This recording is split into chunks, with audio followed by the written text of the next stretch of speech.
இந்த ஈஸ்வரிக்கு வேற வேலையே இருக்குது இல்லைங்க. எப்ப பாரு ராதிகாவ திட்டிட்டே இருக்கிறது. ராதிகா என்ன பண்ணாலுமே வந்துட்டு அதில குறை கண்டுபிடிக்கிறதுல ஈஸ்வரிக்கு வேற வேலையா போயிடுச்சு.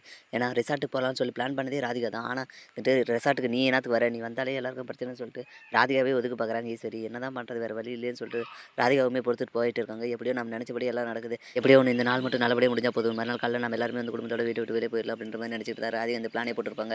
அதுபடி இப்ப பார்த்தீங்கன்னா, எல்லாருமே அந்த ரெசார்ட்ல போயிட்டு ஜாலியா சந்தோஷமா என்ஜாய் பண்ணிட்டு இருக்காங்க. இப்படியே போயிருது. ராதிகா கிட்ட பார்த்தீங்கன்னா, யாருமே நல்லா சிலங்க பேசுறதில்ல. பாக்கியா மட்டும் ஜாலியா சிரிச்சு பேசிட்டு இருக்காங்க. ஆனா ஈஸ்வரி வந்துட்டு அதிலயுமே வந்து குறை சொல்லிட்டு தான் இருக்காங்க. சரி அவங்க பேசுறது பேசிட்டே இருக்கட்டும். நம்ம இன்னைக்கு ஒரு நாள் மட்டும் உட்கார்ந்தா போதும்னு பார்த்தீங்கன்னா, ராதிகாவுமே பொறுத்துக்கிறாங்க. அதில பார்த்தீங்கன்னா, கோபி வந்து அவங்க பசங்களோட ஜாலியா சிரிச்சு பேசிட்டு இருக்கிறத பார்த்து, ராதிகா பார்த்தீங்கன்னா, அப்பா இவரு குடும்பத்தோட இருந்தா மட்டும் தான் ஜாலியா இருக்காரு. நம்ம கூட இருந்தா எல்லாருக்குமே தலைவலி தான். அவருக்கு சந்தோஷம் தான் நமக்கு முக்கியம். அதனால அவர் இங்கேயே இருக்கட்டும் அப்படின்ற மாரி முடிவும் பண்ணிடுறாங்க. அதனால எல்லாரும் முடிச்சுட்டு வீட்டுக்கு போன பின்னாடி பார்த்தீங்கன்னா, ராதிகா வந்துட்டு, "நீங்க குடுத்த டேட் இன்னைக்கோட முடிய போகுது.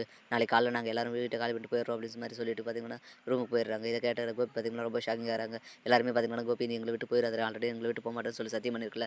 அதுமாரி போனேன்னா நான் உயிரோடவே இருக்க மாட்டேன்ற மாரி ஈஸ்வரி பிளாக்மெயில் பண்ணேன். சரிம்மா நான் எதுவும் பேசுறதில்ல. நான் போய் அவ கன்வின்ஸ் பண்றேன். அப்படியெல்லாம் போமாட்டோம் அப்படின்ற மாரி சொல்லிட்டு இருக்காங்க. மறுநாள் காலைல பார்த்தீங்கன்னா, ராதிகாவும் மையும் பேக்கெல்லாம் பேக் பண்ணிட்டு கீழ வராங்க. இத பார்த்து கோபி பார்த்தீங்கன்னா, சரி நானும் என் திங்க்ஸ போய் பேக் பண்றேன் அப்படின்னு சொல்லிட்டு மேல போக, ராதிகா பார்த்தீங்கன்னா தடுத்து, "நீங்க ஒண்ணும் வர தேவையில்ல கோபி. நானும் என் பொண்ணு மட்டும் தான் போறோம். நீங்க இங்கேயே இருங்க" அப்படின்னு சொல்லி, "ஏன் ராதிகா இப்படி பேசுற?" அப்படின்னு கேட்கல. "இல்ல நானும் என் பொண்ணும் தனியாவே போயிடுறோம். நீங்க உங்க ஃபேமிலியோட சந்தோஷமா இருங்கன்னு" சொல்லிட்டு பார்த்தீங்கன்னா, வெளியாகுறாங்க. ஆனா வந்து யாருமே வந்து ஒண்ணுமே சொல்றதில்ல. எல்லாருமே வந்துட்டு ரொம்ப தேங்க்ஸ்ன்ற மாரி வந்து கட்டி பிடிக்கிறாங்க. ராதிகா ஈஸ்வரியுமே வந்துட்டு பார்த்தீங்கன்னா, "ராதிகா நீ அவ்வளோ சீக்கிரம் போறியே! என் மகன விட்டு போறதுக்கு ரொம்ப நன்றி. உன்ன கையெடுத்து கும்பிட்றேன்" அப்படின்ற மாரிலாம் அழுதா நடிக்கிறாங்க. சரி இவங்க இப்படிதான் நடிக்கிறாங்க. சரி என்ன வேணா பண்ணிட்டு போட்டும். ஆனா பையன் கூட அவங்க சந்தோஷமா இருக்கட்டும். நான் என் பொண்ணு கூட சந்தோஷமா இருக்கேன். இங்க இருந்தா டெய்லி என் பொண்ணுக்கு அழுதுட்டு தான் இருப்பா. அதனால நாங்க தனியா போயிடுறோம் அப்படின்னு சொல்லிட்டு வெளியாகுறாங்க. ஆனா அவங்க வெளிய போனாங்களா இல்லையான்றத நம்ம பொறுத்திருந்து தான் பார்க்கணும். மேலும் இது போன்ற வீடியோக்கள தொடர்ந்து பார்க்க மறக்காம நம்ம சேனல சப்ஸ்கிரைப் பண்றேங்க. கூடவே பெல் பட்டன் அழுத்துங்க. அப்பதான் நான் போடுற ஒவ்வொரு வீடியோ உங்களுக்கு நோட்டிஃபிகேஷன் வரும். Thank you.